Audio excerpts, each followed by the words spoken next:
Honourable Members, the Deputy Speaker.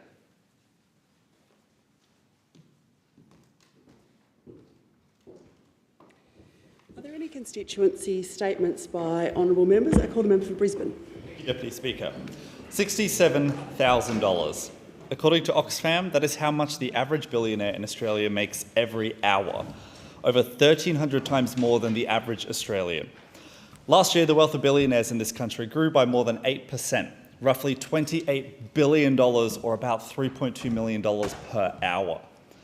All these numbers can sound overwhelming, unreal even. It's giving dragon hoarding the medieval peasant town's wealth.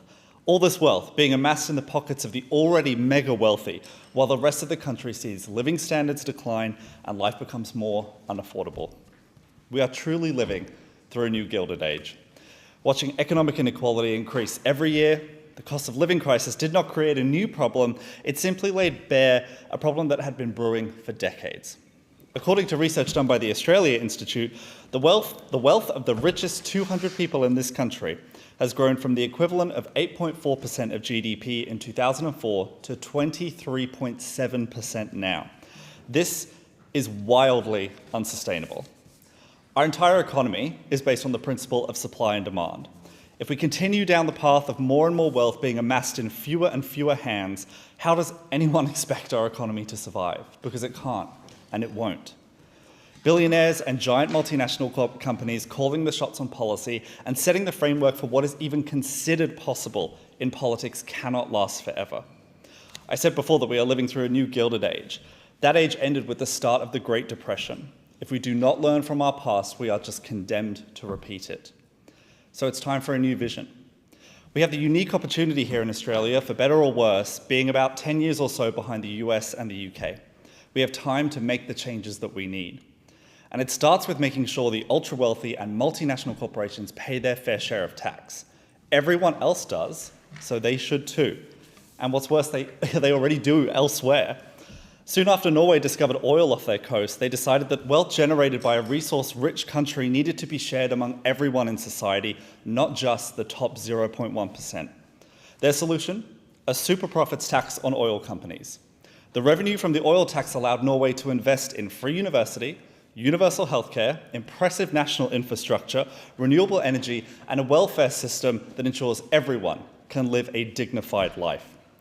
That is the kind of policy that we can make and the type of society that we can have if we are not afraid to take on those with all the wealth and all the power. Making sure billionaires and huge multinational corporations pay their fair share of tax means we can get dental and mental health into Medicare, we can get 100% renewable energy, we can build affordable housing, and we can make sure that everyone can lead a dignified life. This vision is not radical. What is radical would be to see the crises that we are living through and recommit to the status quo that is offered by the two major parties. I call the member for Blair. Thank you, Deputy Speaker. Blair is one of the fastest growing regions in the country, and that's why the Albanese Labor government has been rolling out support for infrastructure, health services, housing and community and supporting facilities. Firstly, we've committed $138.5 million to upgrade the busy Mount Crosby Road interchange, duplicating the interchange, and $42.5 million for the Bremer River Bridge strengthening on the Warrego Highway. We've announced $20 million towards planning vital upgrades along the Cunningham Highway, including the Amberley interchange. This is on top of the $12.5 million for the next stage of the Ipswich motorway upgrade, $3.4 million for the Ipswich to Springfield rail line business case, and $20 million in funding for the Brisbane Valley Highway safety upgrades under the South East Queensland City deal. Deputy Speaker, I've always fought for better health services for our community. That's why I've been so proud to open the Ipswich Medicare Urgent Care Clinic and the Medicare Mental Health Clinic in Ipswich, which are both providing bulk bill care for locals when they need it and taking pressure off the Ipswich Hospital Emergency Department. We've also rolled out $2.5 million for the Camboos Health Service to support our local Indigenous community, children and families in particular, and $5 million or more, indeed, for the Ipswich Veterans and Family Hub to provide support for the growing number of local veterans and their families. Labor is determined to help more locals in Blair to build, buy and rent. On top of our record boost to rent assistance and investments in social and affordable housing, we've been helping more locals to buy their own homes, with more than 4,200 guarantees issued to Ipswich home buyers under the government's expanded Home Guarantee Scheme, one of the highest rates of take-up across the country. The Albanese Labor government knows how important it is to provide local community infrastructure for our growing Ipswich and Somerset regions. And that's why we've allocated $5 million for the Dagulaway Gateway Centre project, a new library and medical facilities, and the Mountain Glen Rock Hiking Trails project in Esk along the Brisbane Valley Rail Trail in the Somerset region under the Thriving Suburbs program. And of course $3.8 million for the Ipswich Central Heart project under the Urban Precincts and Partnerships program to support the Ipswich Art Gallery and the Ipswich Civic Centre planning, cycling and the CBD redevelopment for Ipswich. To save time, I know people are doing it pretty tough. We've been working hard to make it easier for people to tackle inflation, provided much needed cost of living relief through tax cuts, energy rebates, cheaper childcare, cheaper medicines, paid parental leave, free TAFE. And by getting wages moving, those opposite the LNP have opposed every one of them. I call the member for Barara. Thank you, Deputy Speaker. From Galston to Glenorrhea and Beecroft to Barara, no issue is raised with me more often than the cost of living. Small business owners, young families and retirees, no matter what their circumstances, everyone is feeling the impact of the crisis. Australians are resilient. They know the economy fluctuates, particularly when significant events occur abroad. But there's also an understanding that during these times, government should do what's needed to navigate the challenges ahead. They should tighten their own belt, rein in government spending and improve productivity.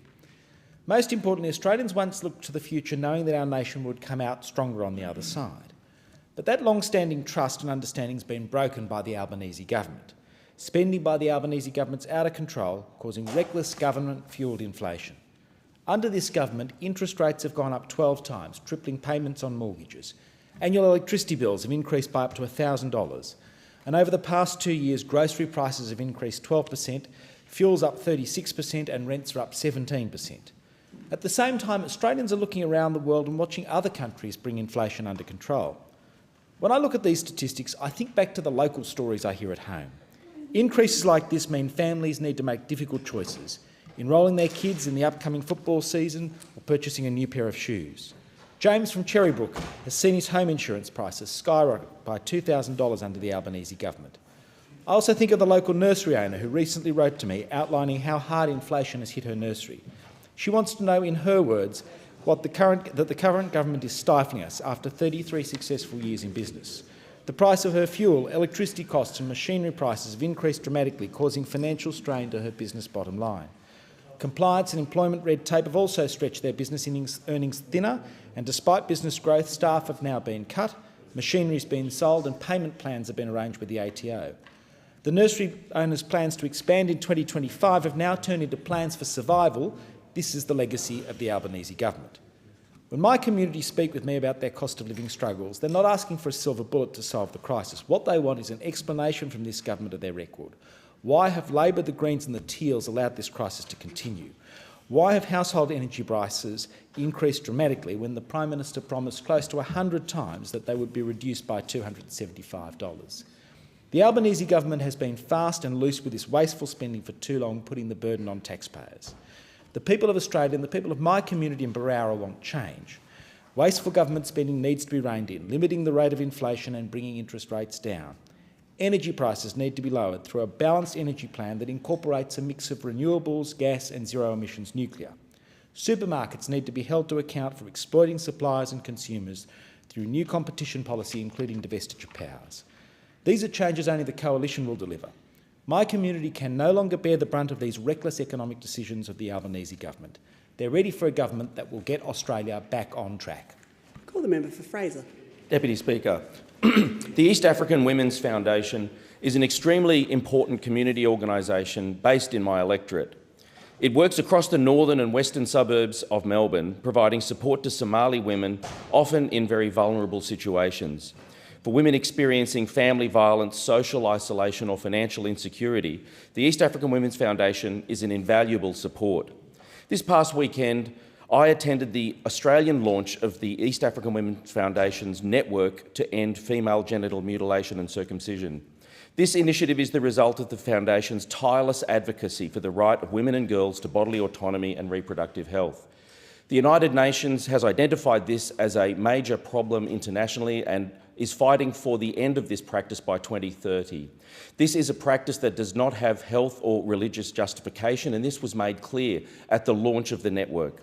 Despite being illegal in every state and territory in the country, the Foundation reports that FGM remains a significant issue. Women in their community are coming to them and saying that they find it very difficult to access clear information about the impact of the practice on women and children. Likewise, legal advice about the ways they can protect their daughters often remains out of reach. The Network to End FGM will bridge these gaps with culturally appropriate and accessible programs delivered in the community and by the community. FGM is an international issue and a national issue, but the solutions are going to be local and come through trusted organisations like the East African Women's Foundation. This is not an insular initiative. NEFA recognises that effective advocacy requires building strong coalitions, not just within the diaspora, but with religious and cultural leaders, the health, education and legal sectors, and with young women and girls who may go on to have daughters of their own. To this end, NEFA are developing a network to deliver these services with cultural sensitivity, the cultural sensitivity required to shift the perspective of those within the community who remain resistant to change. I'd like to particularly draw attention to the work of Fatun Farah, the chair of the EAWF, and her work over a long period of time.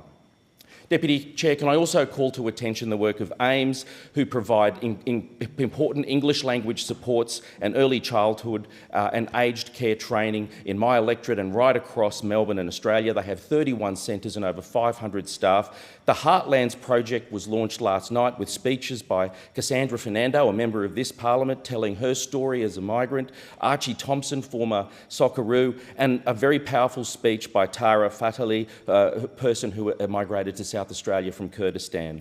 These stories provided very powerful examples of how the supports provided by AIMS and similar organisations, but AIMS in particular, are so critical to people learning the language and other skills they need. Can I also draw attention to Kath Scarf, the CEO, and all the work that she's done over a long period of time.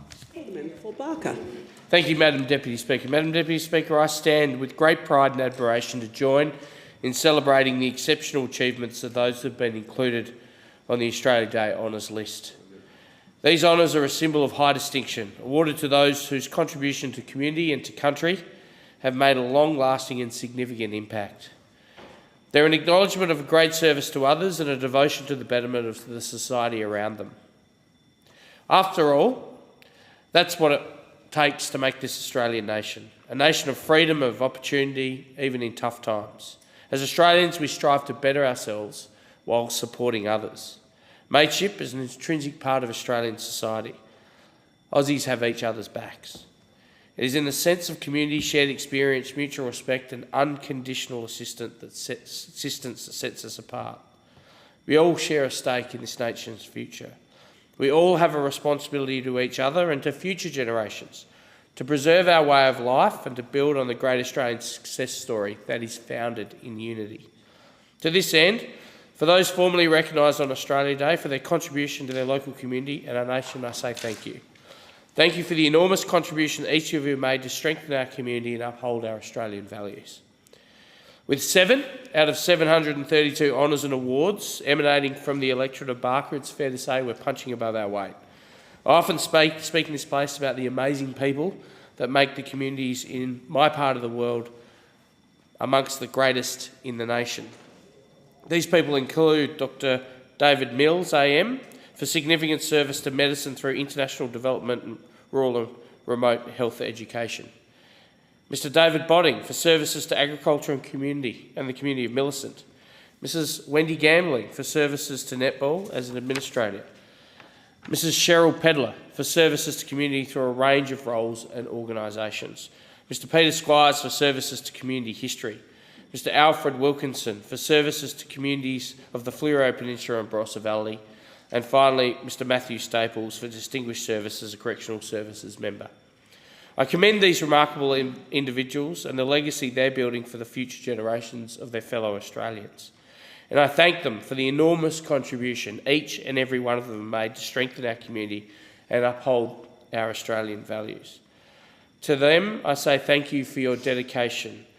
You continue to inspire me and indeed others, and may we follow in your footsteps, contributing to a fairer, a stronger, and most importantly, a united Australia. Call the member for Hasluck. I'm thankful for the people who work in this place, supporting the Parliament to do its work. From the clerks to the drivers and all the way up to the library, nothing here could really happen without their collective and your collective professionalism. And I'm thankful to the people of Hasluck. I thank the community organisations, the sporting clubs, the RSLs, the councils, mayors and councillors, my state colleagues, the many Indigenous organisations I've walked beside, the schools, teachers and families, and the thousands who have called, emailed and walked into my offices in Ellenbrook and in Midland. I say a sorry farewell to the constituents of the Hills, whom by way of redistribution I leave behind. I'm consoled by the fact that I still live among you and that you have the chance to elect Mundaring Councillor and Deputy President Trish Cook, who will be a marvellous representative for the seat of Bullwinkle. And to the voters of Hasluck in the coming election, I promise more of the same: forthright representation, government with integrity, and a willingness to continue to grapple earnestly with the issues and the challenges that face us in the 2025 and beyond. I want the people of Hasluck to remember and to contrast the symbolic LNP governments of the decades before this one. The Albanese government has been a model of propriety and restraint, consistent leadership, building bridges across the globe, nation-building legislation across portfolios, no scandals, no sackings, no cuts, no secret cuts. The government has brought down 2 budget surpluses where the LNP couldn't manage one, brought down inflation, set climate targets in legislation and moved towards those targets. We've improved the nation's health and education funding and made work and pay and tax fairer and better for millions. Yesterday I met with Rosanna and other union members here at the House.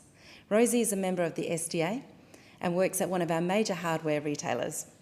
Poor customer behaviour is just the beginning of the issues faced by retail workers in many workplaces across Australia, and no one deserves a serve. With action by the SDA, Rosie's workplace organised a quick way to escalate issues in the workplace with a code word, to intervene on bad behaviour before it turns worse or violent. Rosie has not only joined the SDA, but is a workplace delegate for the union to keep her workmates safe. I discussed the government's Fair Work changes with Rosie and heard how much she's appreciated what the government has not only listened to but acted on in representing workers' rights to make the workplace fairer and pay and conditions better. Call the member for New England. Well, thank you very much, Madam Deputy Speaker. Madam Deputy Speaker, let's be honest, it's not going well for the government. It's really not. And people like the member for Gippsland, the member for Moreton, we've been around for a while.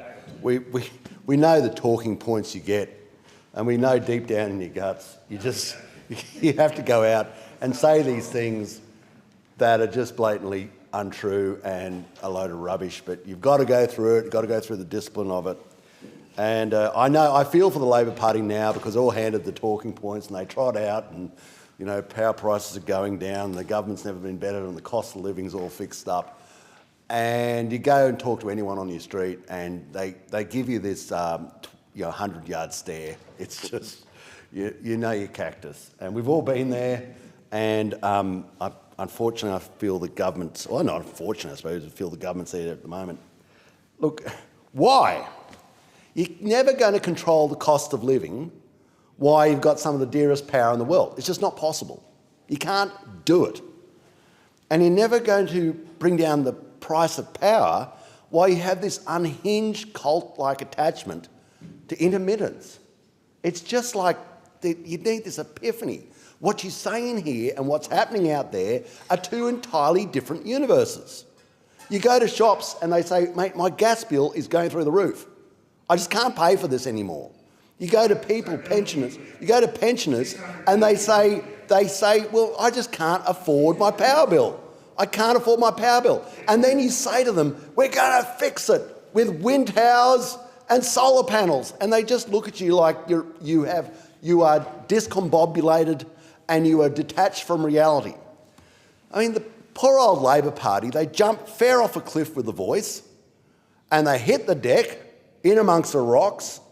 They dusted themselves off, they shook their head, they climbed back up the cliff, and now they're going to jump off it again for intermittent power. It's just not working. So you're tragically honourable, but sort of politically idiotic. And the price will be paid at the ballot box.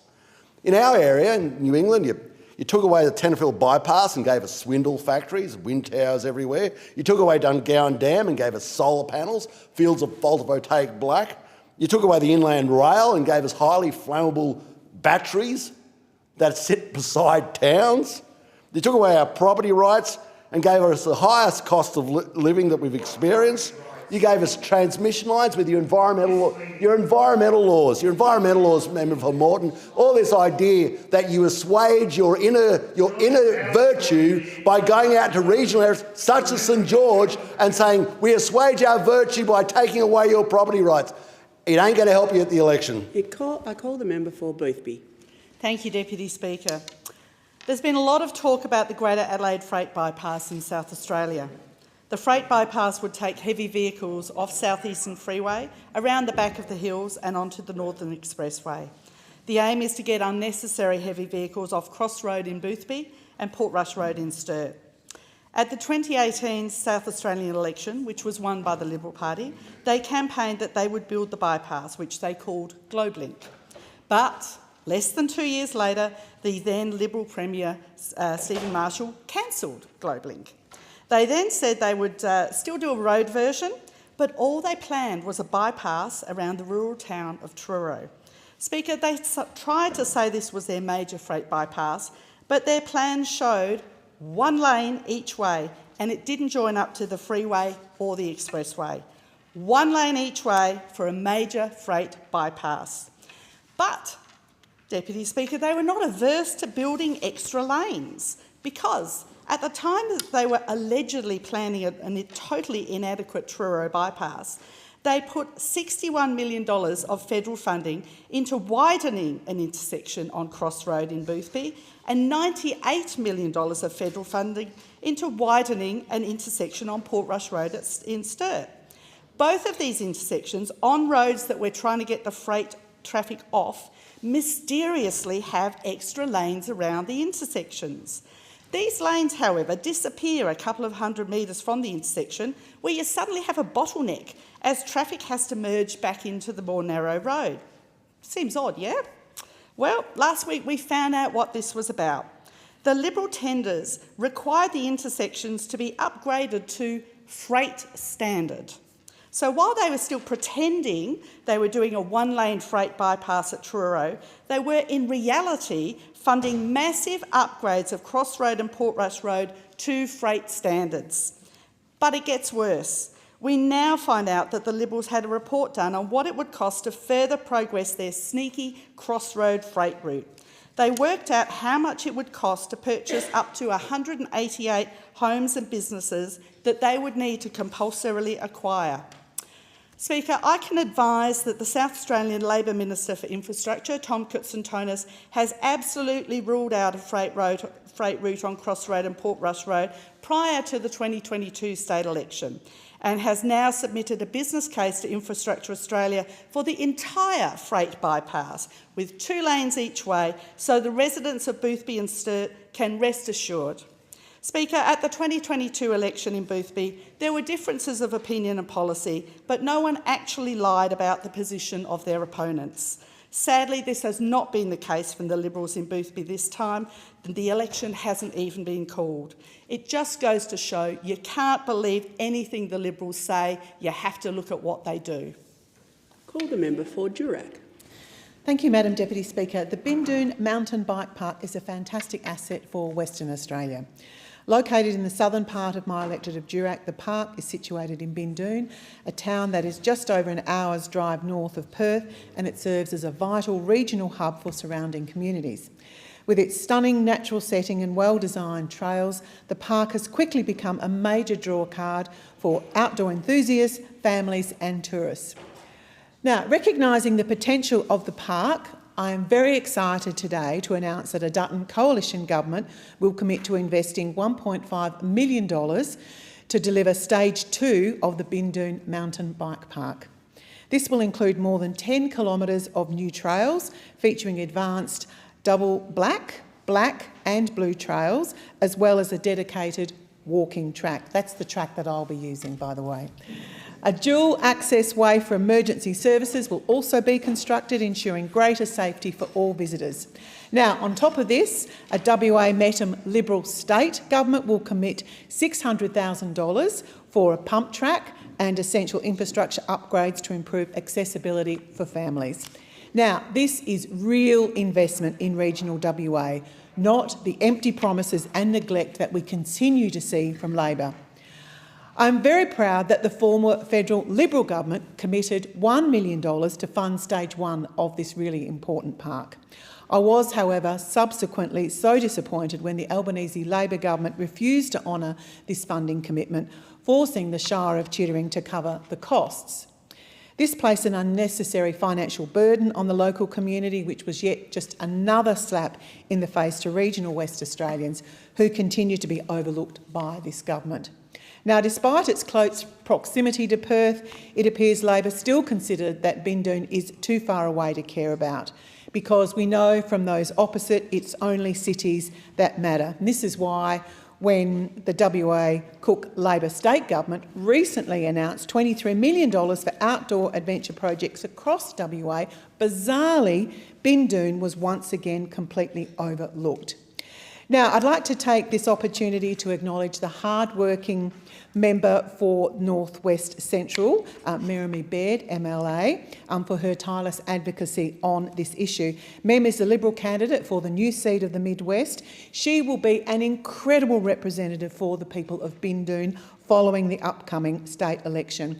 Mem and I understand only too well the importance of investing in regional infrastructure to boost tourism and drive local economic growth.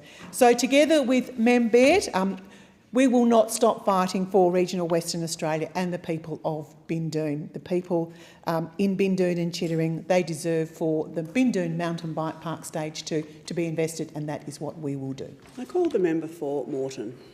Thank you, Deputy Speaker. On a humid day in Brisbane a fortnight ago, well over 200 people crowded into the Wellers Hill Bowls Club to celebrate the most selfless people in our community.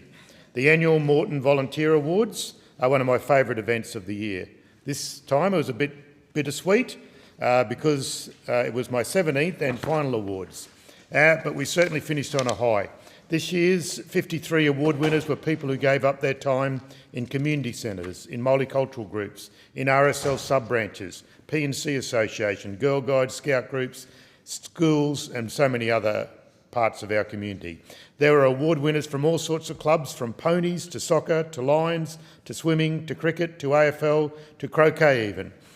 We applauded 3 2024 high school graduates whose time at school was distinguished by their conspicuous community service, and a Rotarian who was celebrating 50 years in the organisation.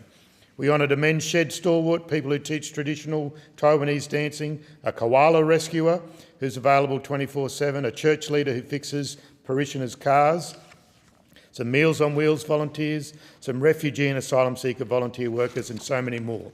It was an impressive wide range of community organisations. Beyond these differences, the recipients all share some key factors in common. They are generous with their time and their knowledge, they care for others, they're humble, and they look to make the world a better place.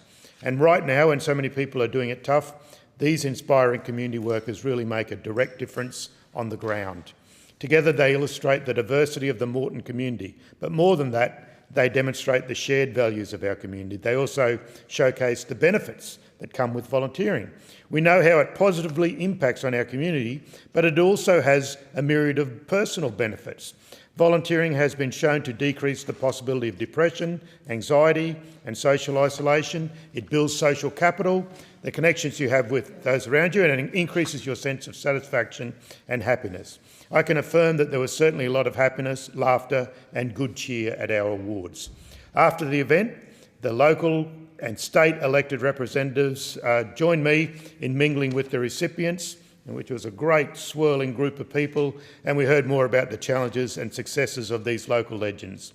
I'm lucky and proud now to count many of these people as my friends after representing them for 18 years. I'd like to thank those who took the time to nominate the recipients and our wonderful MC, the best MC in Australia, Lewis Lee, who is himself a dedicated volunteer, and also thank the Wellers Hill Bowls Club for their ongoing support and giving us the room for free. It's a great venue, so congratulations to all the volunteers who received an award, and I'm sure Julianne Campbell will continue this next year. In accordance with Standing Order 193, the time for members' constituency statements has concluded, and I call the clerk. Government business. Order of the day number 1. Resumption of debate on the motion in relation to the death of the Honourable Thomas Eyre Forrest Hughes. The question is that the motion be agreed to, and I understand it is the wish of honourable members to signify at this stage their respect and sympathy by rising in their places, and I ask all present to do so.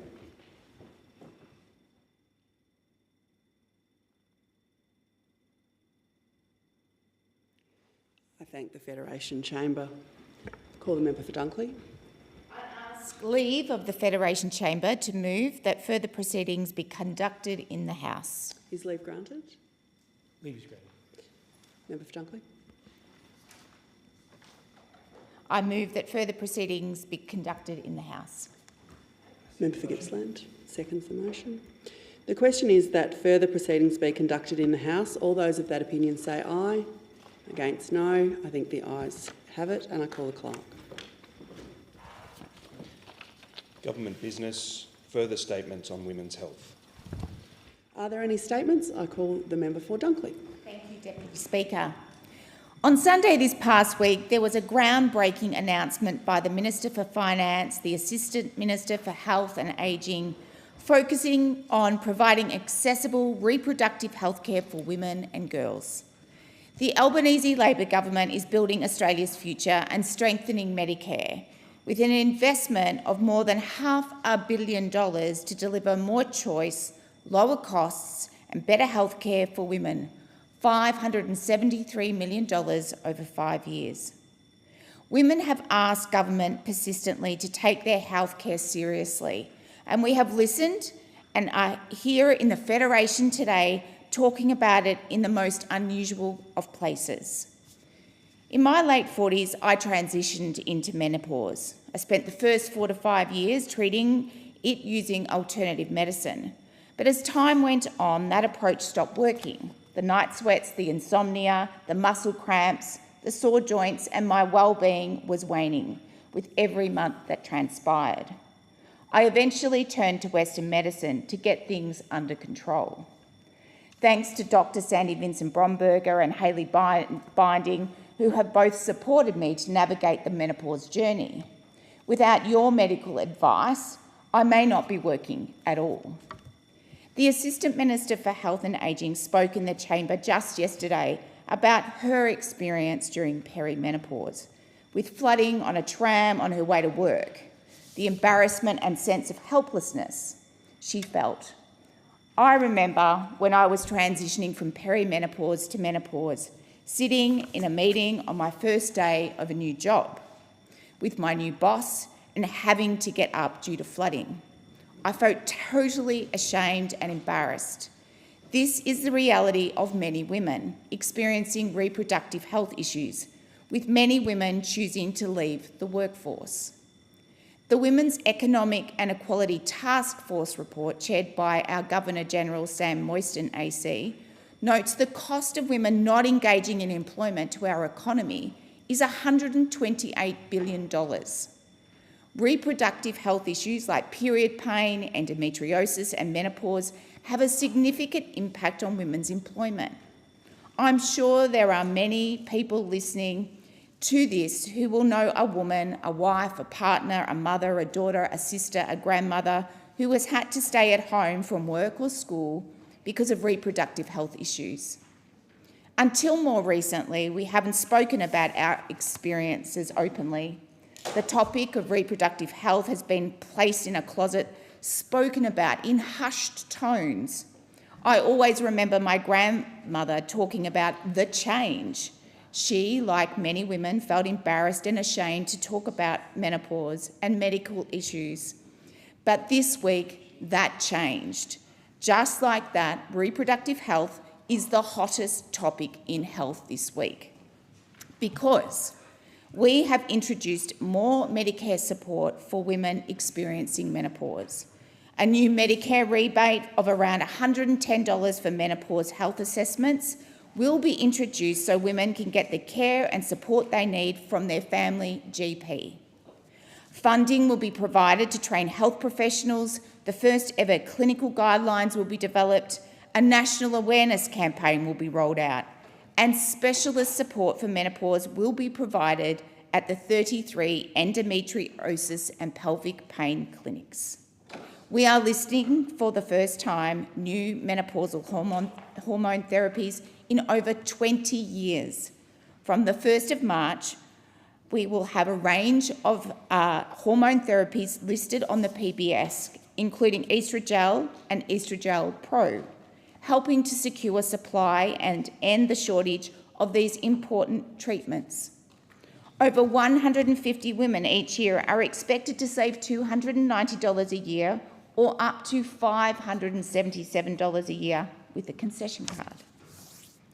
2 new oral contraceptive pills have been added to the PBS in more than 30 years, Yaz and Yasmin, saving 50,000 women $250 to $350 a year. Work is underway to list more contraceptive pills.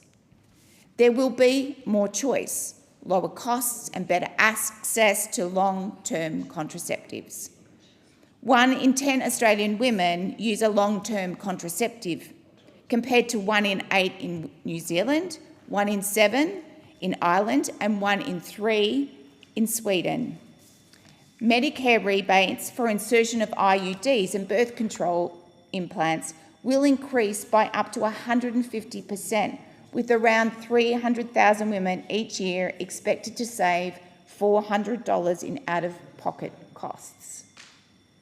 We will open more endometriosis and pelvic pain clinics, treating more conditions, while those that suffer from uncomplicated UTIs will be able to consult a trained pharmacist at no cost. The PBS listings come into effect almost immediately on March the 1st, and the remaining measures will be implemented following the re-election of the Albanese Labor government. These changes could save women and their families thousands of dollars across their lifetime. By presenting this package and making this announcement in federal parliament and in the national media, we are giving women and girls and those that love and support them permission to talk about this topic, to get educated and to get the help they need when they need it. To my colleagues, thank you for your leadership on women's reproductive health. I would also like to thank the women in my community of Dunkley who have shared their stories and amplified the importance of increased support. Kit McMahon and Laura Riccardi from Women's Health in the South East, and Kathy Helmerick from Peninsula Health, who have also been involved in running a forum on menopause to shine the light on this issue. It started the process of demystifying a hot topic and enabling women to feel unashamed of asking for help and sharing experiences. This investment has been informed by extensive consultation with women, healthcare providers, advocacy groups, the National Women's Health Advisory Council, and the findings of 2 separate Senate inquiries. This announcement is a result of having women in leadership at the big table in the highest level of government. The Labor Party has half of its members as women, making significant contributions alongside our male counterparts. I have been fortunate to have the income to seek the help and pay for medicines to support my menopause journey. However, I know for many women the cost of treatment has been a big issue in the past. This announcement levels the playing field and ensures women can get the help they need when they need it. Thank you to the women out there that have shared their stories and led the charge. This announcement is a tribute to all of you, Australian women who have worked so hard for so long to have their voices heard on this very important topic. I call the member for Ryan. Thank you very much, Deputy Speaker. The Greens initiated inquiries and the persistent pressure from women across Australia have finally led to the government listing more modern contraceptive pills and some menopausal hormone therapies on the PBS. The Greens have already announced costed policies that would completely remove the financial burden for women and make all contraceptives free, as they are in France, Ireland and Sweden, and costed policies to make all MHT free, as it is in parts of Canada and heavily subsidised in the UK. There are 4.8 million women in Australia using contraceptives, and making them free would save women hundreds of dollars a year and empower women to make decisions about bodily autonomy despite a difficult financial climate. The Greens want to work with Labor in a minority government after the election and deliver critical progress for women's health care. I'm pleased that the PBS changes take effect on the 1st of March, but why do the other elements have to wait until after the election? The menopause assessment, the menopause national awareness campaign and more endometriosis clinics not till post-election. The government's announcement did nothing to address the affordability and accessibility of surgical abortions. There are still abortion deserts right across Australia, especially in rural and regional areas, women having to travel hundreds of kilometres and paying thousands to get this time-bound health care. It should be provided in public hospitals. The Greens will continue pushing for comprehensive healthcare access for all women. I welcome that the opposition backed the government's announcement yesterday, but still, Mr Dutton doesn't want to talk about abortion access. He's told his people to stop talking about the issue, but that doesn't fix the issues of affordability or accessibility. A Dutton minority government could set us back to the dark ages, bringing with it the potential for Trump-style restrictions on reproductive rights here in Australia. We cannot afford that. Women's healthcare must always be a priority, and the Greens will keep fighting for it. Thank you, Deputy Speaker. I call the member for Newcastle. Thank you, Deputy Speaker. Well, every woman has a story about gender bias in the health system, and for too long, women and girls have faced barriers to accessing appropriate healthcare. From being told that your pain during an IUD insertion isn't that bad, to waiting years for a diagnosis with endometriosis, paying hundreds of dollars a year for your chosen contraception, and not being able to access hormone replacement therapy. And that's why Labor is delivering an historic boost of over $500 million to women's health, which will deliver more choice, lower costs and better health care for millions of Australian women and tens of thousands of women in Newcastle. And this package is a result of a chorus of voices from across Australia. Women have been telling us that they have needed more from the health and medical system. This is not a new story, but finally, we have a government that is listening. The response to this $500 million package of women's health measures has been literally overwhelming, not only from the peak medical bodies, the RACGP, the AMA and all of the nursing colleges, as well as all of the health professional bodies. They've all praised this package as an absolute game changer. But it's not just the health professionals that recognise this, it's women. We have been hearing from the women of Australia. They have been rejoicing that finally someone is listening to them about their pelvic pain, about their menopause symptoms, about their experiences with contraception. Someone is listening to their concerns that to be a woman in Australia means we have paid thousands of dollars more over our lifetimes on our health. Well, the Albanese Labor government certainly is listening, and we're doing all of this, of course, because we are Australia's first majority women government. When you have a majority women government, the conversation changes. We can see it not only in women's health, but in the legislation, in every piece of legislation we have created. Australia's first legislation in wages increases for female-dominated industries like aged care, like early childhood education, access to paid parental leave, ensuring we pay superannuation on that paid parental leave, women's safety investments, supporting women's supports, securing more safe housing for women. A majority women government means that every single piece of legislation has a gender lens run over it. And we don't have those ridiculous conversations anymore in our party room about trying to establish the value in ensuring equity in Australia. In all of those areas, we've got fantastic female ministers, of course, as well as the fabulous women MPs and senators in the caucus room advocating consistently for policies that make sure women get a fair crack and at opportunity in this country. The Women's Health Package is part of a much broader agenda from the Albanese Labor government. It's making sure that women get a fair opportunity and get treated equally in Australia.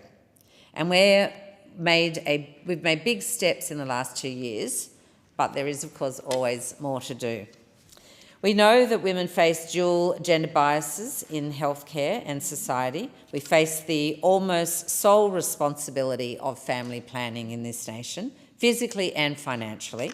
And that's why we've introduced this package to take unfair financial pressure off women and provide them with more choice. So after more than 30 years, we finally have a new contraceptive pill that has been listed on the pharmaceutical benefit scheme. I have to say, I'm sure this is a shock to Australian men, but women have been more than patient about this, and I think patience has absolutely run out. 30 years is more than enough time to finally get some new generation contraception onto the PBS. So it's great that's going to happen. Currently, 1 in 3 women aged 18 to 39 who use the combined oral contraceptive pill are paying for a non-PBS listed pill, which costs them hundreds of dollars more each and every year.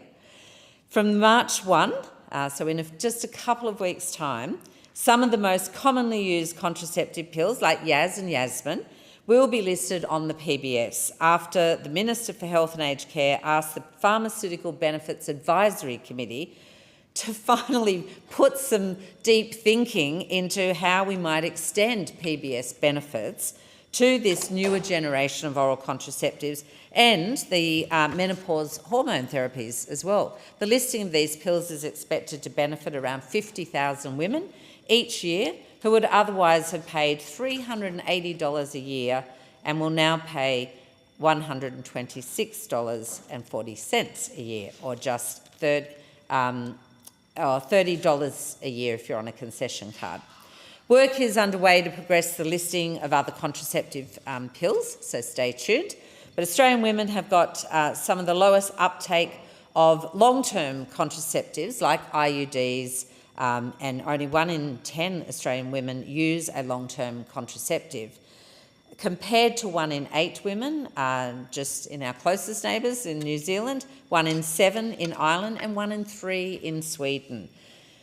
So we've got some work to do there. The government will be boosting Medicare payments to doctors and nurse practitioners to provide bulk bill insertion and removal of IUDs and implants, and Medicare rebates will increase by up to 150%, with around 300,000 women each year expected to save up to $400 in out-of-pocket costs.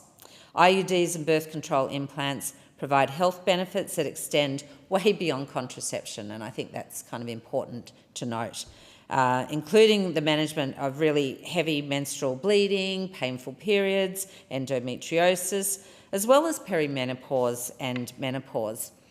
We've known they're not for everyone, but every woman should absolutely have the choice and be able to access them if she chooses.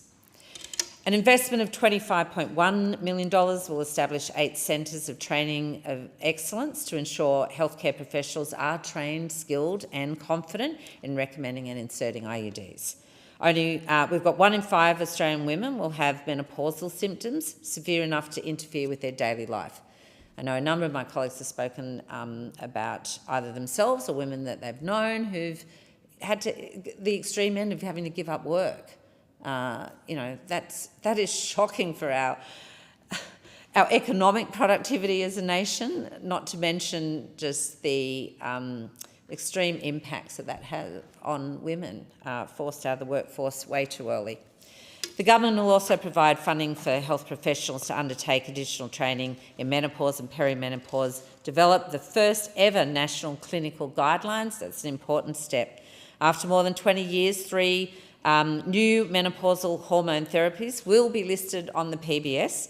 Again, from March the 1st, Oestrogel and a number of others now will go onto the PBS listing, help secure supply and end that shortage of these really important treatments. Around 150,000 women each year are expected to benefit, who otherwise might pay between $400 and $670 a year. They'll start seeing a maximum of $31.60 a month, or only $7.70 if you're on a concession card. Women on these therapies look like they'll be saving $290 odd. But it's much more than the financial gain. It's going to give women a whole new level of confidence and well-being, and that's what is especially important. I just want to end in the brief time that I have left to say that this historic boost to women's health, it will deliver that important matter of choice, help lower costs and make healthcare for women a much more affordable option. I am very, very proud to be part of a government moving this. I'm very proud to be hosting the Assistant Minister, Jed Carney, who will be conducting a Newcastle Women's Health Forum on Thursday the 20th of Feb. I invite all Novocastrian women to join us in this important historic moment. I call the member for Canberra. Thank you very much, Deputy Speaker. And I too am very excited to speak on this very important and overdue reform from Labor to women's health, offering women lower costs, more choice and just better health care.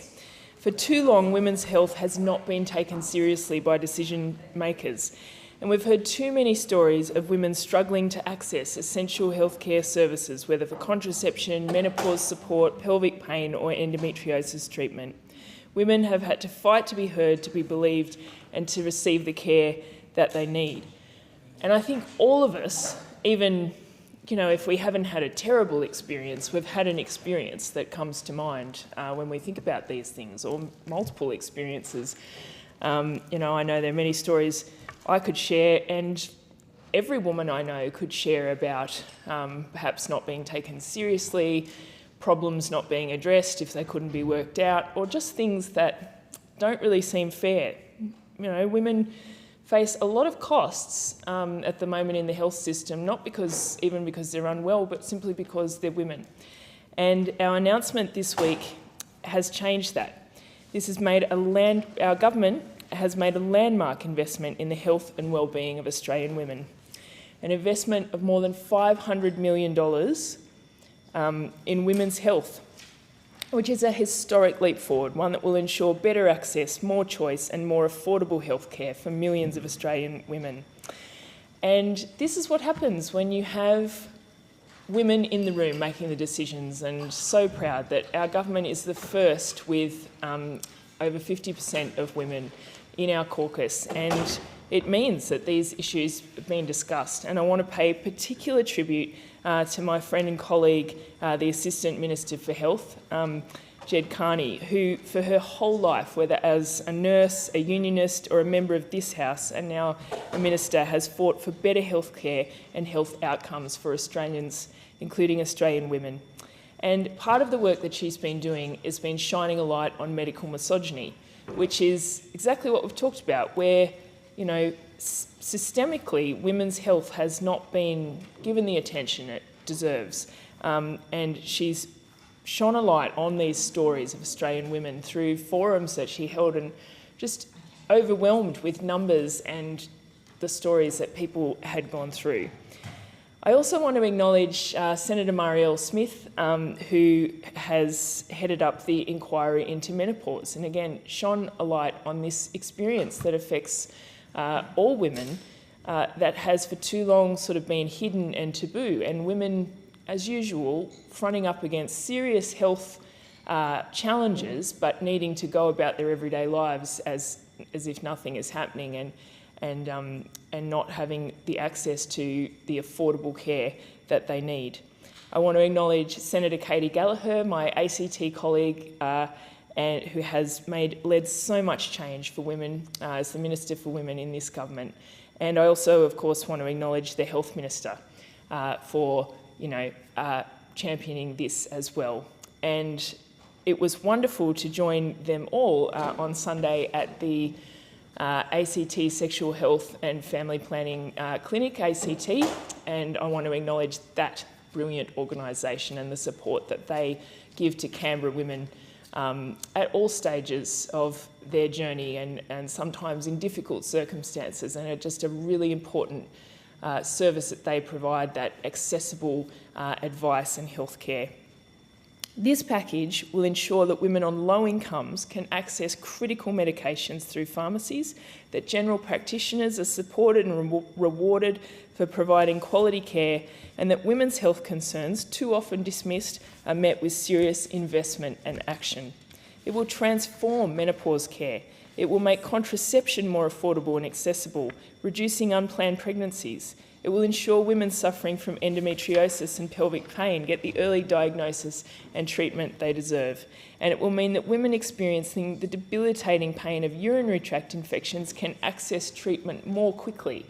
And I recently met with pharmacists in my electorate at their pharmacy in Kingston, who were actually part of a trial of being able to give out antibiotics for UTIs, and they were saying, you know, this is such an important thing, and they hope it would be rolled out more broadly. So that is an excellent thing that has happened, and that women will be able to access that quickly, and also, you know, avoid an appointment with a GP that could be hard to get, expensive, and, you know, not really necessary if they know what the problem is and they can go and get that help from the pharmacy.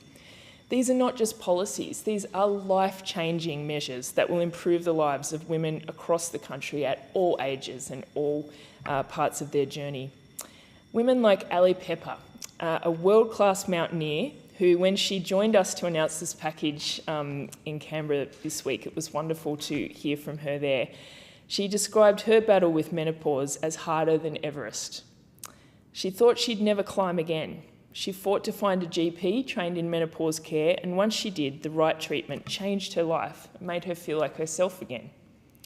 Ali is now making incredible progress on her goal to climb all 14 of 18,000 metre peaks across the world without oxygen.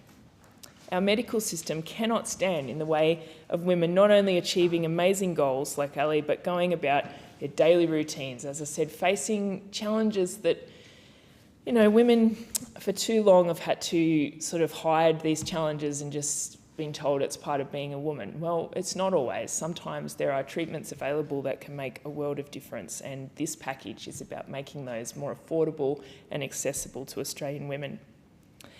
This investment also acknowledges the tireless advocacy of women's health organisations, community leaders and everyday Australians who have spoken up about these challenges. Their courage and persistence have led to this moment, and I thank them all for their efforts. Our government is correcting the record for women's health through this package. For the first time in 30 years, we have listed new oral contraceptive pills on the PBS. For the 50,000 women who use Yaz and Yasmin, they will save hundreds of dollars a year. This, I've got to say, amazed me when I heard that a pill hadn't been listed, but then of course I remembered paying a fortune for things. And yeah, and that what a difference this will make to Australian women, because these are medications that are, you know, many of the pills are old and they're not as effective, don't work as well. These newer pills, well, 30 years is a long time, but these are now on the PBS, and so women can find the one that is right for them. We're also introducing more choice, lower cost and better access to long-term contraceptives with larger Medicare payments and more bulk billing for IUDs and birth control implants. This will save 300,000 women up to $400 a year in out-of-pocket costs for the birth control that works best for them. The importance of ensuring that women will have choice in their birth control cannot be understated. Not every form of birth control is right for every woman. We have unique bodies and unique responses to different medications. And our government, by providing lower cost alternatives, is giving women the option to find the birth control that's right for them. It gives us agency over our bodies and control over our reproductive health.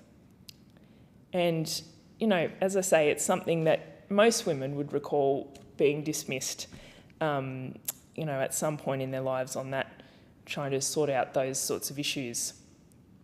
And as the Assistant Minister likes to say, medical misogyny is alive and well. A woman with endometriosis waits on average 7 years to receive a diagnosis. Endometriosis affects 1 in 9 women. It's not uncommon. A woman with polycystic ovary syndrome waits on average 2 years for a diagnosis, and PCOS affects 1 in 5 women. These illnesses are often debilitating with detrimental effects on both physical and mental health. And that's not taking into account menopause, which every person who menstruates will experience around at some point in their life. Menopausal hot flushes, lack of sleep, and muscle and joint aches are an almost universal experience for women. And for too long, these conditions have not received the funding, research, or resources that make significant improvements to the quality of life of Australian women. This package is investing in 11 new endometriosis and pelvic pain clinics around the country, joining the 22 we have already funded, and all 33 clinics will be staffed to provide this important care to women. I am so proud of this announcement and of my colleagues, including the Assistant Minister who's here, the work that they have done and the difference this will make to the lives of Australian women, things that seem overdue, and it has taken an Albanese Labor government with these women pushing these important issues to achieve this change for Australian women, and I just want everyone to know about it. Thank you. I call the clerk. Government business, order of the day number 2, 17th anniversary of the National Apology to Australia's Indigenous Peoples and the Closing the Gap Annual Report and Implementation Plan, resumption of debate. The question is that the document be noted, and I call the Assistant Minister for Health and Aged Care and Indigenous Health. Thank you, Deputy Speaker. Today marks a sombre but important occasion, a day that reminds us to reflect on the past of this country, examine the present and look to the future for what we as a society should be and what we can be. It's an important day, a day for reflecting on our nation's brutal and dark history, for acknowledging the pain that has occurred and for what is still occurring. And it is a day for transformation, for committing to doing better, being better as a country.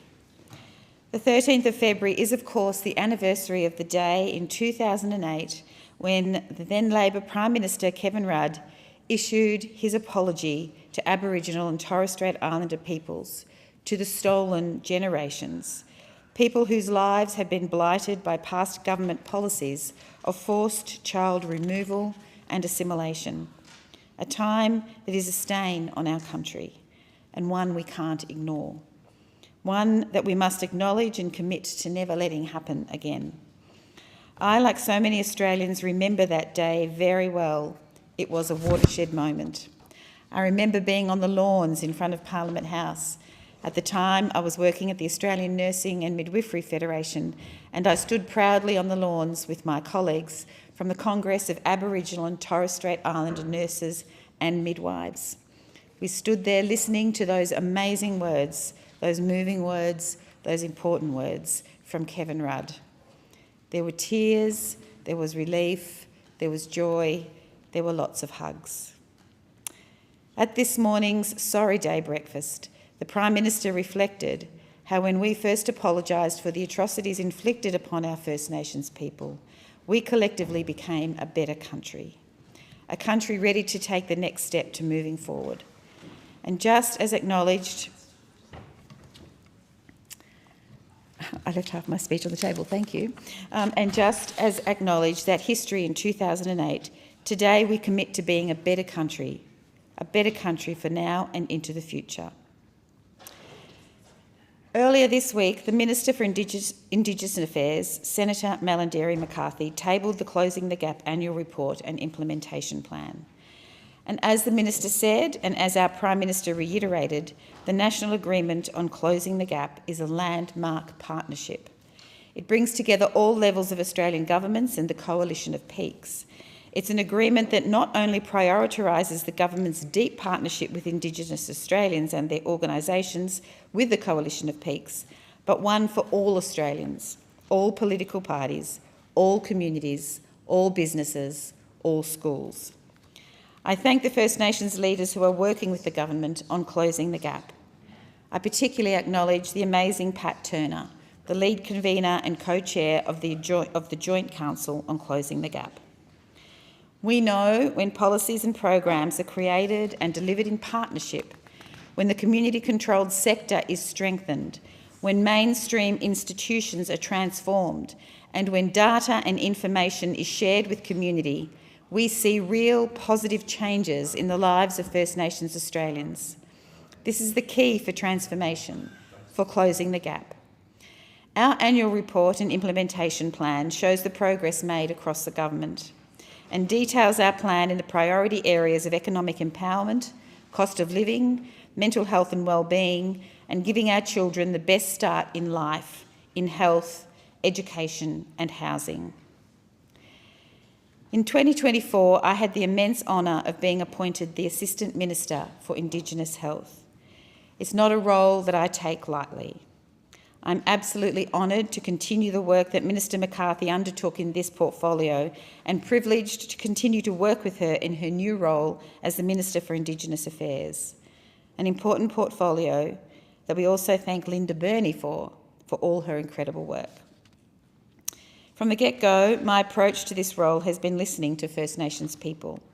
It's why I've travelled across the country to meet with communities, from Brisbane to Perth, Bardu Island to Naarm, the Torres Strait to Adelaide. I had the great privilege of travelling to the Torres Strait and going to Bardu Island, where we announced that we would have 4 dialysis chairs there for that community. We had an amazing meeting. This is a tiny island, about 2,000 to 4,000 people on there, very close to Papua New Guinea, very remote and in dire need of dialysis. Without those chairs, the people on Bardu Island have to go to Thursday Island for treatment. They have to say goodbye to their communities because many of them know that they will not return. It's a very sad thing when they have to leave the island simply to get health care. So one of the areas I'm particularly proud of is providing community-controlled healthcare in communities where people live, where people can stay with their families.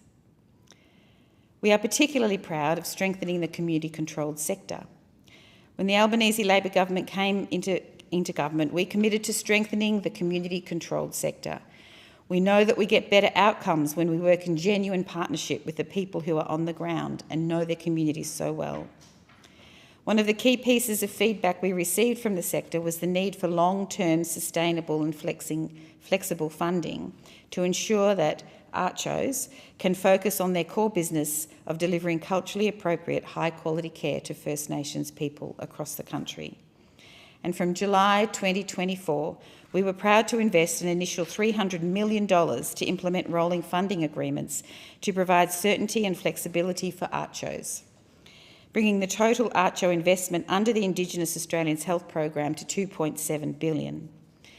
What we know now that our forefathers did not acknowledge is that First Nations people are more likely to achieve better health outcomes when they receive healthcare from First Nations-led organisations rather than from non-First Nations-led organisations. Take, for instance, birthing on country. For thousands of years, First Nations women have given birth on country surrounded by culture, knowledge and community. Birthing on country is not just a health practice, it's a sacred connection to land, ancestors and identity for many. When First Nations women lead their own maternal care, we see better health outcomes. In fact, we've seen evidence that birthing on country leads to increased attendance at prenatal checkups, higher rates of smoking cessation, reduced likelihood of preterm births, greater rates of exclusive breastfeeding upon hospital discharge. The practice of forcing women to leave community, security and home, often for environments that have felt unsafe, is disempowering and wrong. We also know that hospitals, like many other government-run facilities, were a place where babies were stolen. It will take generations for our nation to rebuild that trust. It is all of our responsibilities to ensure First Nations women have choice and control over their healthcare and that culturally safe options are available.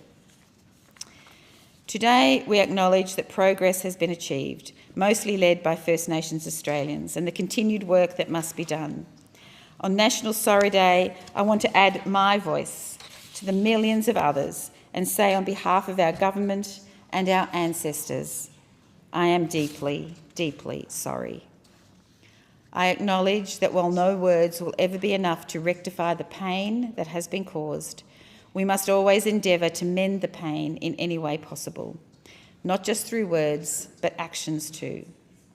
I thank everyone who fought for the national apology, many who are from the stolen generations themselves and who are still with us here today. We heard a number of their testimonies this morning at the breakfast here in this house. It was extremely moving. Their goodwill to continue to come to this house, to continue to work with the Australian people, to continue to work with the government, to do more to repair the past wrongs is extremely generous.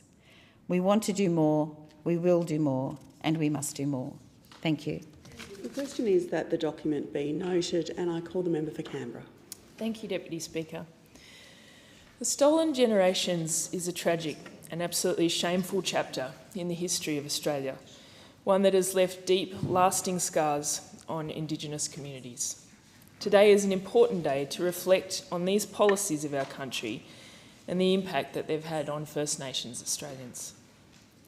The apology to the Stolen Generations was 17 years ago today, when the former Prime Minister Kevin Rudd apologised to those stolen from their families. Today is a reminder of the deep injustices that have been done to Aboriginal and Torres Strait Islander peoples and an urgent call for action. It is a reminder that the legacy of those policies continue to shape the lives of First Nations people in Australia today. We continue to listen to those stories and we know that the hurt will never go away. Children separated from their parents, forced to live in institutions or foster homes where they were stripped of their languages, traditions and identities. Most wicked breaking of the most sacred bonds between parents and children and families. Many were then subjected to physical, emotional and sexual abuse and faced ongoing neglect. For many, this loss of connection with family, culture and country has had intergenerational impacts, affecting not only those directly involved, but also future generations. The pain caused by the removal of children has reverberated throughout communities, creating a cycle of loss that continues today. And this morning, I was privileged to attend the Stolen Generations breakfast here in the Parliament. and to hear from Stolen Generations survivors of the impacts that this has had on them. And it is incredibly generous, beyond words, that these people are willing to come into this place and to share those stories, and that they do so to see us move forward, to see us address the hurt that was caused, and to continue to move forward in reconciliation and in closing the gap. Listening to their voices and providing opportunities for them to share their stories is an important step in that healing process. It is through these stories that the full extent of the trauma can be understood. And I'm proud that our government will always continue to listen to First Nations Australians. Obviously, in 2023, we held a referendum and we didn't get the result that we wanted or that the majority of First Nations Australians wanted. But the Prime Minister this morning, who addressed the Stolen Generations breakfast, and he said that he will always be there as long as he was Prime Minister because it is such an important event. He talked about the referendum and he did say that obviously, while it was not the result that we wanted and that has caused harm to many in the community, that he doesn't regret wanting to enlarge our nation because that's why we're here. And as he said, we will get there. The arc of history bends towards justice, as Martin Luther King said. And so in that, while obviously that proposal for the voice to Parliament was rejected by the Australian people, and we respect that finding, that result, we are a government that will always listen to First Nations people and look to them for the ways in which we will close the gap and walk together in reconciliation. And an important part of that is earlier this week on Monday, we have the Closing the Gap statement and the report. And since the apology, this has been an important process of looking at these terrible gaps that continue between First Nations and other Australians. And there is always more work to be done. But this is front of mind for our government and always will be front of mind for the Labor Party. One of the particularly regrettable, terrible parts of the gap is the high rates of out-of-home care for Aboriginal and Torres Strait Islander children that currently exist and continue. And here in the ACT, we actually have some of those highest rates. And this is something that we must address because this continues the trauma for those families and the breaking down of connections between families, communities, country and culture. And it's something we need to do better to address. And this is why we set up a First Nations Children's Commissioner, a first in this country, because we want to make sure that that Commissioner is watching out for our children, for the First Nations children around Australia. We are working with peak bodies through the National Agreement on Closing the Gap. This is a landmark partnership with First Nations groups across Australia. And earlier this week, the government released the Commonwealth's 2024 Closing the Gap annual report and 2025 implementation plan. And it outlines the actions that the Albanese government has taken over the past year to deliver on the outcomes of the National Agreement on Closing the Gap. And it's focused on creating jobs and economic empowerment for remote communities, easing housing overcrowding and improving safety. The 2025 implementation plan outlines our strategy for the year ahead, focusing on easing cost of living pressures and improving food security in remote communities, delivering the next steps of our economic empowerment agenda and continuing to improve outcomes for First Nations people.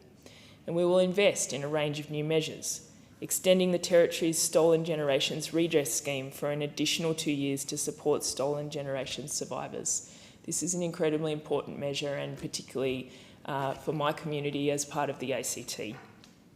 We are improving the health of First Nations people through regional and remote Australia through improving food security across those regions, including reducing the costs of 30 essential products in more than 76 remote stores to help ease cost of living pressures and improve access to quality food for people in remote communities.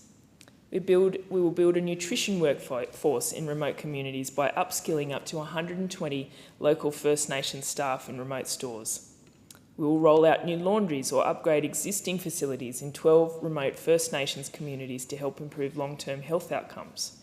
We will strengthen the Indigenous procurement policy to boost opportunities for First Nations businesses to grow and create jobs. We will boost the Indigenous Business Australia's Home Loan Capital Fund and establish a place-based business coaching and mentoring program for First Nations businesswomen and entrepreneurs. We will increase the availability of culturally safe and qualified mental health support, including scholarships for up to 150 First Nations psychology students. We'll continue to deliver critical prevention, early intervention and response services to address family, domestic and sexual violence in high-need First Nations communities. And we will continue digitisation of at-risk audio and video collections held by First Nations broadcasters and community organisations by the Australian Institute of Aboriginal and Torres Strait Islander Studies. Minister for Indigenous Australians Senator McCarthy has been working on food security throughout her career. She is committed to ensuring that remote Indigenous communities have regular and quality access to food, and she is making sure that Indigenous communities do not pay these high prices. And I just want to commend Senator McCarthy on the work that she is doing for closing the gap. And in my first term as the secretary of our caucus committee on First Nations, our First Nations caucus committee, I had a privilege to work closely with her and also with the member for Barton, Linda Burney, and with Senator Pat Dodson on many of the issues, on really bringing to the forefront of our considerations the impacts on First Nations communities, and it's such a privilege to work with those leaders. And I guess I just take this opportunity to, on what may be the last day of Parliament, to acknowledge the member for Barton, Linda Burney, as the and former Minister for Indigenous Australians, for the incredible contribution she has made over many years. I believe one of the greatest leaders our country will see. And when I think of Linda, the word that comes to mind is grace. Grace and strength that she showed in an almost unfathomable way when confronted with some of the ugliest parts of Australian politics. And I thank her for her contribution, and we will miss her in this place, but I know that she will continue to contribute.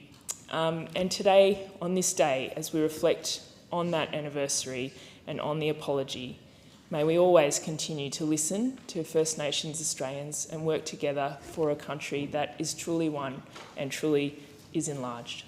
Thank you. I thank the member, and I call the member for Swan.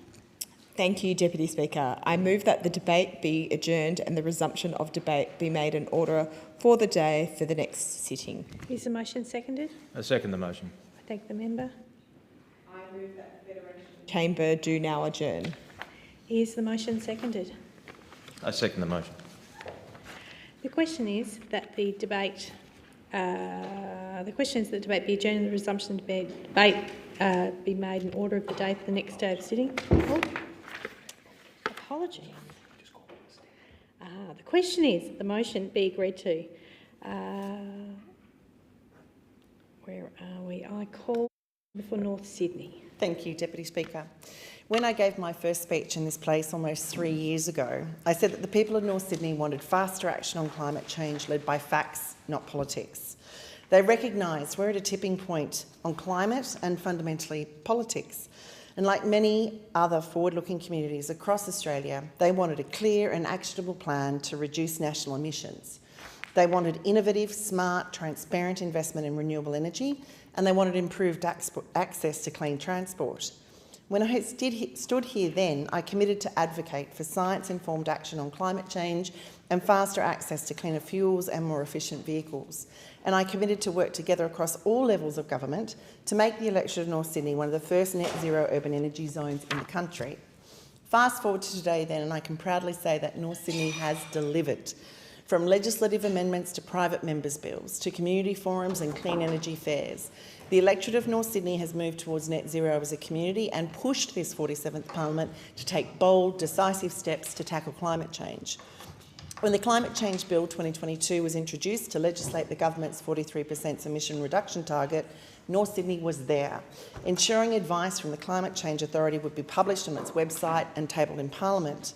We supported other crossbench amendments to strengthen the bill, including supporting regional communities and ensuring 43% emissions reduction target was a floor, not a ceiling. We successfully amended the safeguard mechanism to prevent new or expanded fossil fuel projects from accessing government funding to pursue abatement, and we worked with the government to ensure carbon offsets are not recognised within the Future Made in Australia Guarantee of Origin scheme.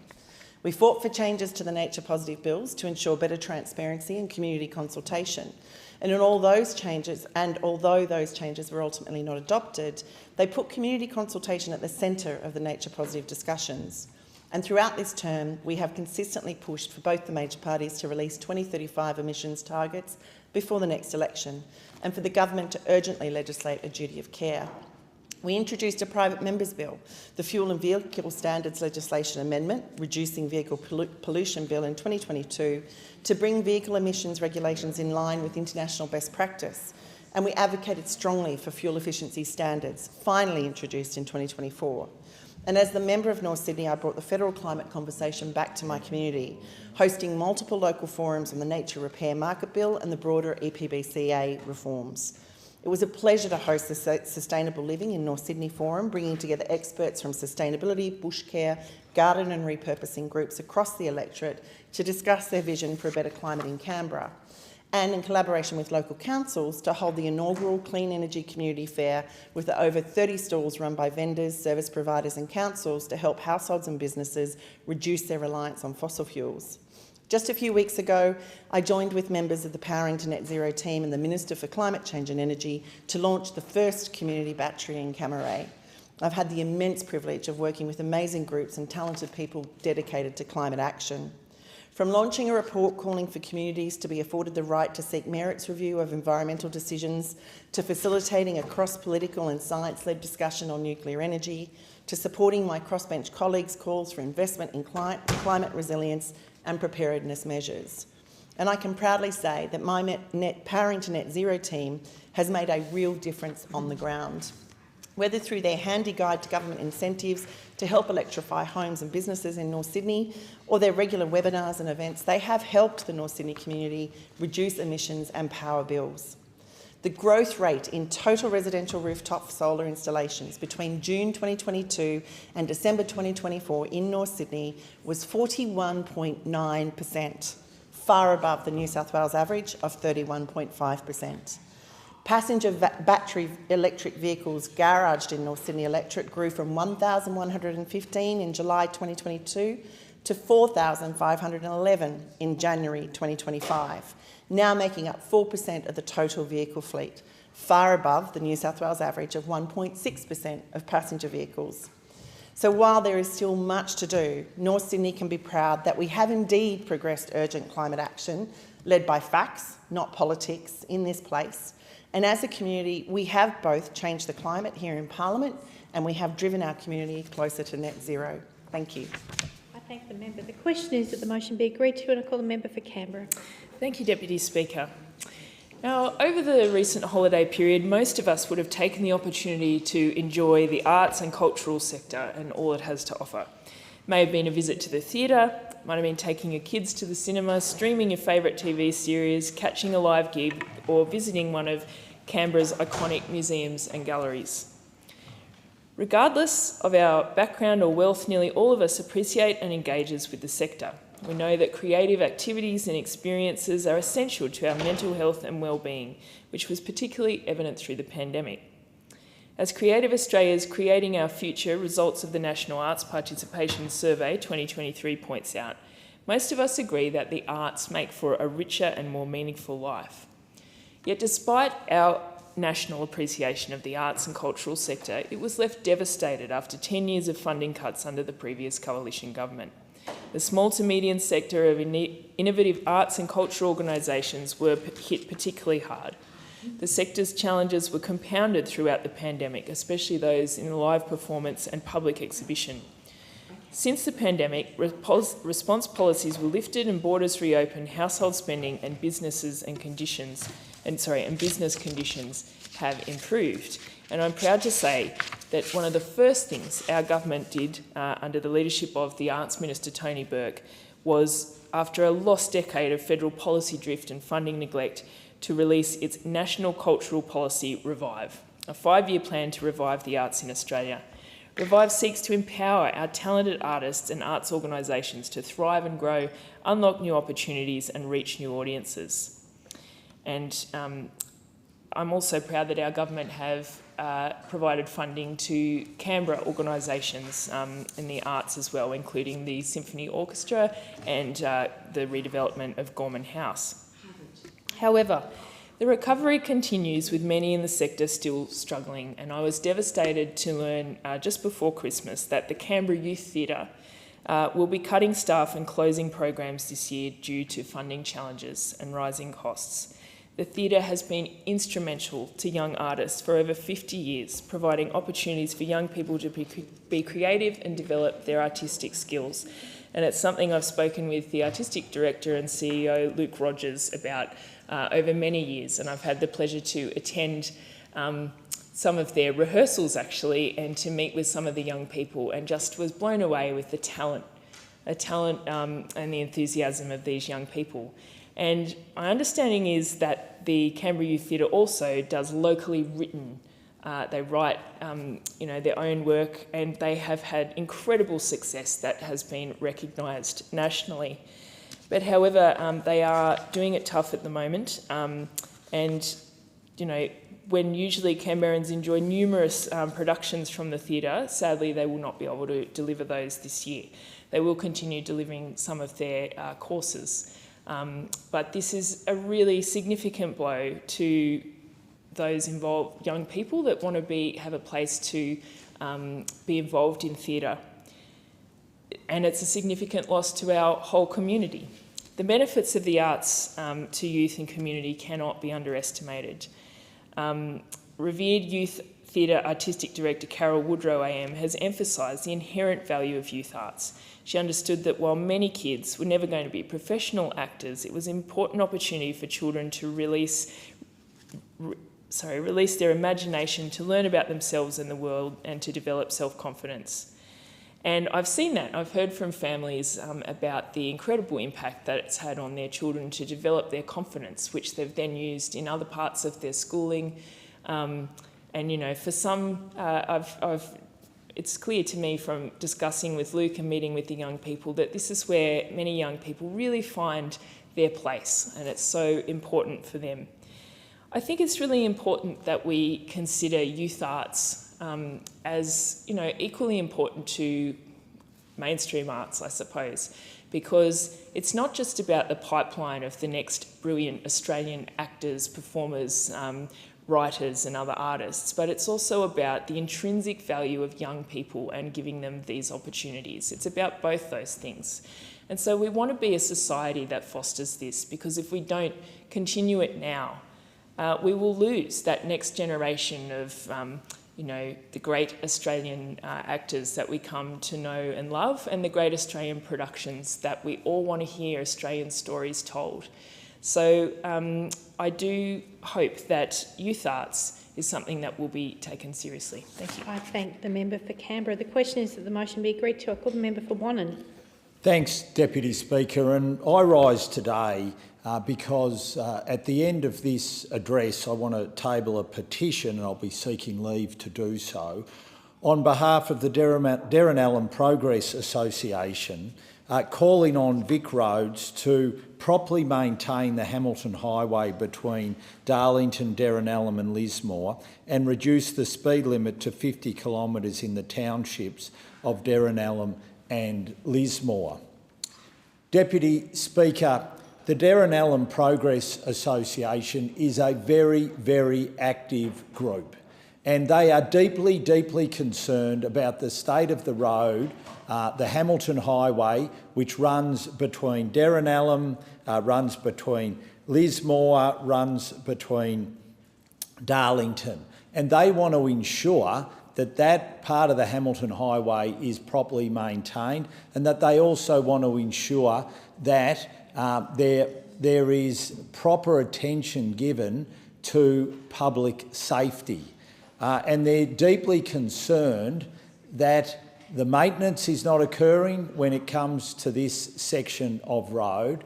They're deeply concerned that Vic Roads isn't paying attention to what's happening with the speed limits, and they're deeply concerned that people are driving through these towns not aware that these are important towns, that there are young children who frequent these towns, who go to and from school, who go to and from sport, and that it's absolutely vital that these people and families going to and from work can drive safely in these communities and not have to worry about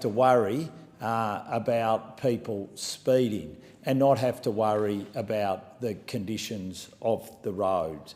And that is why they called a public meeting to put these concerns on the table. And as a result of that public meeting, it was decided to put a petition together to be able to send it to Vic Roads, to say to Vic Roads, please, please do your job properly when it comes to the Hamilton Highway, a state road, and make sure that you're maintaining it properly, make sure that you're upgrading it properly, and make sure you're paying attention to what is happening with regards to the level of traffic and the speed in which people are travelling through these three marvellous towns of Derrinallum, Darlington and Lismore.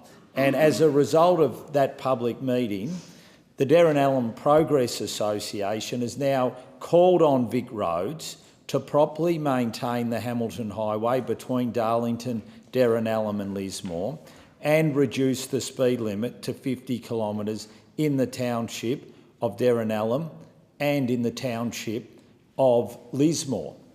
And I say to the Victorian State Government, and I say to Vic Roads, please pay attention to this petition. And not only will I be tabling it here in the Federal Parliament, but I will also be sending it to the State Minister, and I will also be sending it to Vic Roads. There are over 200 signatures on this petition from these three wonderful communities. And all they're asking of Vic Roads and the Victorian State Labor Government is to be listened to be heard, and for action to be taken. And I call on Vic Roads to take that action. And there are two ways that they can do that immediately.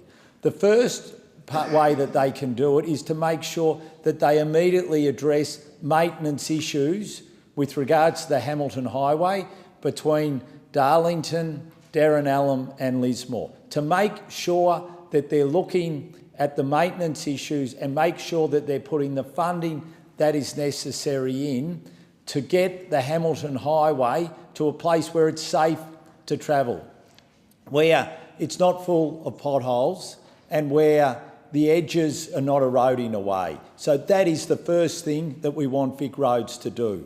The second thing we want Vic Roads to do is look at the 50k speed limits in two of the towns on the Hamilton Highway. That is what the community is calling for, and I ask Vic Roads and the Victorian State Labor Government to listen and to act. And I seek leave to table this petition. Thank you very much. Just one moment. Has the petition been approved by the Petitions Committee? It hasn't been, but I will be sending it to the Petitions Committee next. Thank you. Is Is leave granted to present the petition? Leave is granted. The document will be forwarded to the Petitions Committee for its consideration and will be accepted subject to confirmation by the committee that it conforms with the standing orders. The question is that the motion be agreed to, and I call the member for Hasluck. Thank you, Deputy Speaker. You know, the Liberals, they're bandying about their campaign slogan to cut wasteful spending. But as they're not committing to cutting any of the investments we've made in early childhood education or TAFE or the Medicare bulk billing, urgent care clinics, for example, because we know all their cuts are secret, they're not actually prepared to tell the constituents exactly what they intend to cut.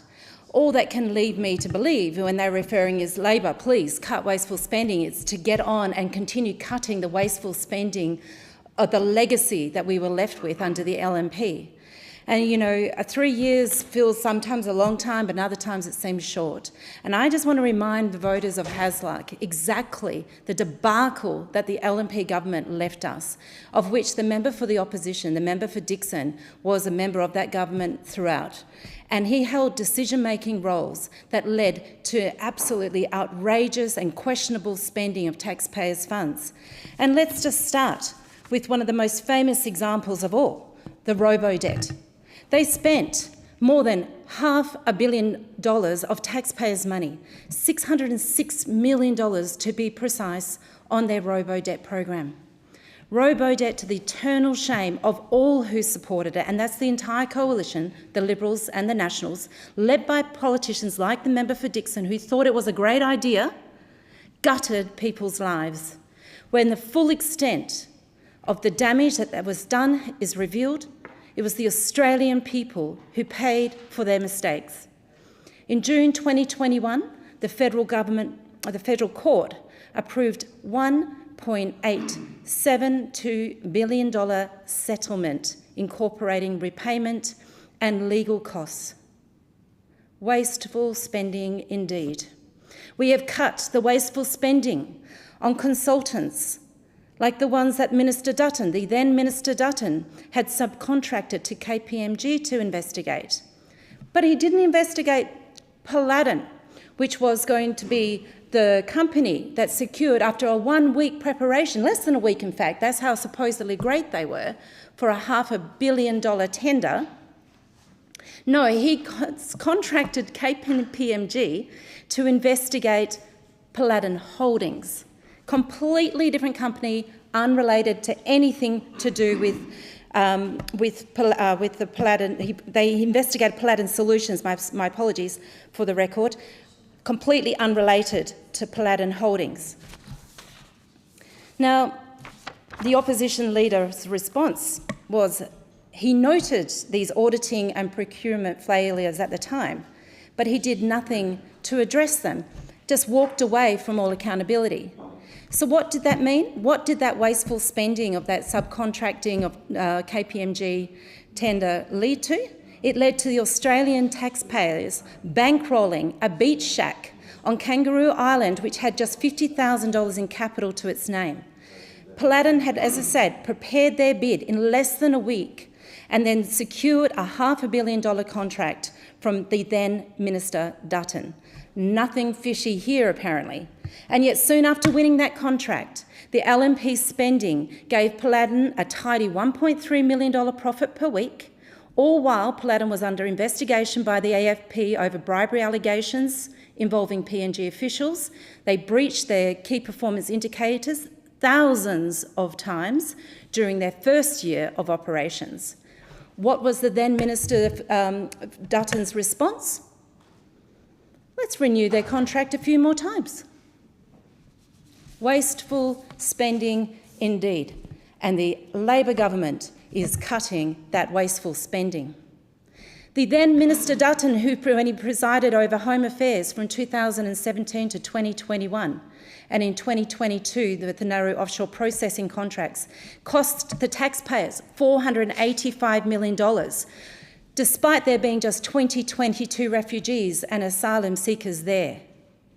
Should we start talking about the $80 million Watergate that for Angus Taylor when he was for his company in his capacity as a company that went to the Cayman Islands? Should we talk about the $600,000 drought report that the member for his seat, Barnaby Joyce, when he was then Minister for Agriculture, Member please use people's sending a text message. That was the value that taxpayers got for $600,000, leaving farmers absolutely unprepared for the next drought. We know what wasteful spending looks like, and we are cutting wasteful spending. I'll just remind the chamber, all members must use the correct titles if they are referring to other members of parliament in here, not their names. The question is that the motion be agreed to. I call the member for Fadden. Thank you. Thank you, Deputy Speaker. And look, I thoroughly enjoyed that contribution by the member for Hasluck on what will be her last day in this place, I'm pretty confident, because if we go to an election, the people of Hasluck actually deserve a good representative. And when I say good, I mean Mr Good, the actual candidate for the Liberal Party in that seat. Quite frankly, he will conduct himself properly in this place, unlike the contribution that has been made there, which just goes to show how actually out of touch this Labor government are with reality. The Leader of the Opposition is living rent-free in their head.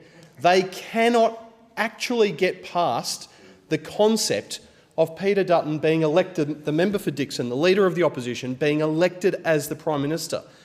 And so instead of standing here and actually talking about something meaningful to the people of Australia, to Western Australia, to the people of Hasluck, we get this diatribe that actually made no sense whatsoever about the Leader of the Opposition. It's actually quite embarrassing that the Labor Party has nothing more to contribute. But I'll tell you what they have contributed over their nearly 3 years in government, and that is an energy policy that is leading to higher power prices and rolling blackouts across Australia. Australian businesses and households are being crippled by the price rises in their energy bills. And instead of having a plan for affordability or reliability to keep the lights on, Labor are too busy screaming about the nemesis that they see in the Leader of the Opposition. Now, let's make a contrast here between the Leader of the Opposition, who is the choice for the Australian people at the next election to be Prime Minister, and the current Prime Minister, who prior to the last election made a promise that, and he made this promise on more than 97 occasions, that Australians would receive a $275 reduction in their power bills. Now, since the election, that number has not been mentioned or uttered by the Prime Minister, but more than that, he has utterly failed to deliver. And more than that, he has actually gone back on his word, because the reality is that power prices have gone up. So in New South Wales and Queensland, for example, we have seen record highs in wholesale prices.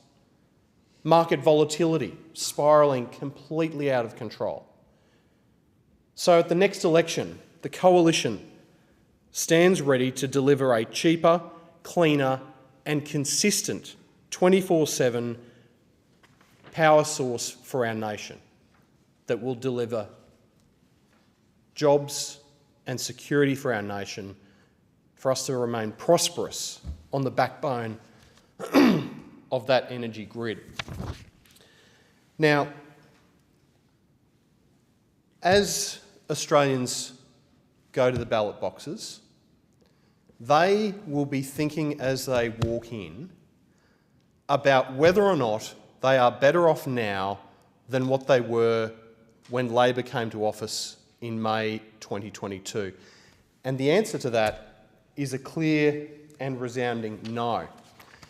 And This is not just some sort of fictional thing that people are imagining.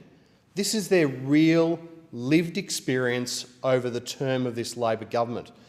Because one critical point for Australian families has been out of control mortgage rises.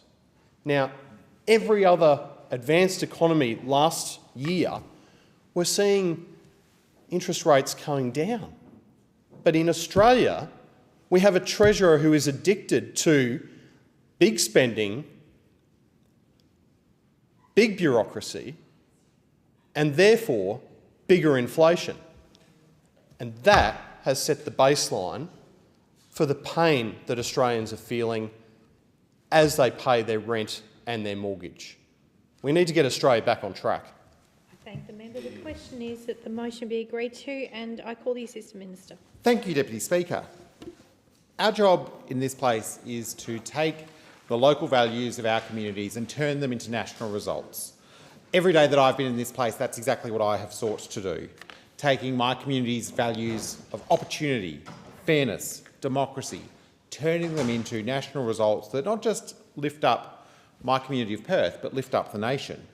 That's what we've done when it comes to education, opening the doors of opportunity by literally building new doors for a new university in the CBD in the heart of Perth, where we'll see later this year Yagan Square open up with a brand new university, Edith Cowan City campus. We've seen the commitment that we've got going through the Parliament right now for our littlest learners, making sure we open the doors of opportunity to make sure that we have a fairer system of early childhood education. We've opened the doors of the Rudlock Road Urgent Care Clinic, making sure that the people of Perth can walk through the doors and get healthcare based on what they need, not how much they can afford. Equally, we've opened the doors in this term of government of Headspace Osborne Park, making sure that young people in Perth can get the mental health support that they need and deserve. At train stations in my electorate, including in Bayswater and Morley, you can walk through the doors onto the train of the Perth-Morley-Ellenbrook line, connecting so many suburbs across the Perth metropolitan area, making sure that more people can get the benefits of a great public transport system, and a public transport system that I want to commend the Deputy Premier, Rita Saffioti, for making cheaper for Western Australians, meaning that we don't have unfair zones that put all of the costs onto those in the outer suburbs, making it cheaper and more affordable to catch one of the most sustainable forms of transport ever created, public transport. We will see soon the doors open at the revitalisation of the Wacker, turning it into a true community facility for all to use. Similarly, my community values our local parks, and in making sure that we've used the power of democracy to deliver, I'm pleased with the upgrades we've delivered in lighting for Axford Park, the brand new playground for Jundana Reserve, and it was an honour to be there last year with families who some 40 years ago had planted the first trees at that reserve there to see the upgrades we had made. And just a few days ago, Deputy Speaker, I went and helped plant the first trees at the new Bayswater Urban Forest, making sure that what once was bushland became a tip, and it now returns to bushland in my community. I'm pleased with the support that we've given when it comes to the announcement I joined the Prime Minister in making when it comes to the Holocaust Institute of Western Australia for their education centre in Yokine. Some $2 million to ensure that that vision is fully realised, on top of the long-standing commitment I've had for what is now the very proud world-class facility known as the J-Hub for the Jewish community in Yokine. And I also commend them for their foresight in ensuring there is a childcare on that site. We've made sure that we have serious support for local councils in the electorate of Perth to deliver when it comes to our community's determination to make sure there is housing for everyone who wants to live in the wonderful inner city of Perth, including the $1 million that we have delivered for housing studies in the city of Vincent to make sure we can do the planning work to get more housing into our inner city. And it's been great to work with the City of Vincent Mayor Alison Zamon in delivering that. Similarly great to see the long-standing commitment of this government for the Rua Community Centre turn into action, where I was able to join the Premier at the end of last year for the opening of the new Rua Centre.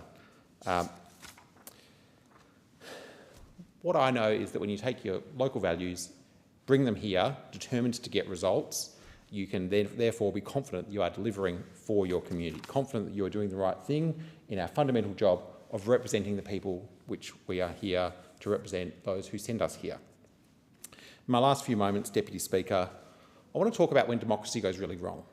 I want to talk about when democracy gets really sick and twisted.